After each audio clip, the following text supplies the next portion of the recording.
কল্পনা করুন এমন এক জায়গার কথা যেখানে আপনি পৌঁছাতে পারলে আপনার সবচেয়ে কাছের মানুষটি এই পৃথিবীতে থাকবে না, বরং থাকবে মহাকাশে। এটি কোনো সায়েন্স ফিকশন সিনেমার গল্প নয়, এটি হলো আমাদের পৃথিবীরই সবচেয়ে রহস্যময় এক বিন্দু, পয়েন্ট নিমো।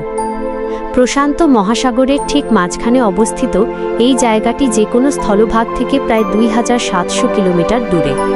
এটি এতটাই জনমানবহীন যে আপনি যদি এখানে থাকেন তবে আপনার সবচেয়ে কাছের জীবিত মানুষটি হবে আন্তর্জাতিক মহাকাশ স্টেশনে থাকা নভোচারীরা, কারণ তারা আপনার থেকে মাত্র 400 কিলোমিটার উপরে অবস্থান করে। কিন্তু পয়েন্ট নিমোর আসল রহস্য এখানে নয়, একে বলা হয় মহাকাশযানের কবরস্থান। গত কয়েক দশকে নাসা এবং অন্যান্য মহাকাশ সংস্থা তাদের পুরনো স্যাটেলাইট এবং মহাকাশ স্টেশনগুলো ঠিক এই জায়গাতেই ধ্বংস করে ফেলেছে। এমনকি 2030 সালের দিকে বিখ্যাত ইন্টারন্যাশনাল স্পেস স্টেশন বা ISS-কেও এখানেই বিসর্জন দেওয়া হবে।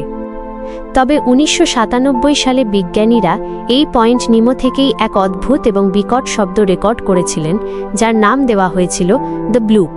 সেই শব্দ কোনো পরিচিত সামুদ্রিক প্রাণীর ছিল না।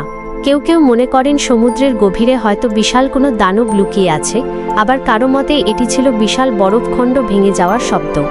আপনার কি মনে হয়, সমুদ্রের এই অতল গহ্বরে কি সত্যিই কোনো অজানা রহস্য লুকিয়ে আছে, নাকি এটি শুধুই মানুষের ফেলে দেওয়া আবর্জনার ভাগাড়? কমেন্টে আপনার মতামত জানান। আর এরকম ইনফরমেটিভ ভিডিও পেতে সাবস্ক্রাইব করে সাথেই থাকুন।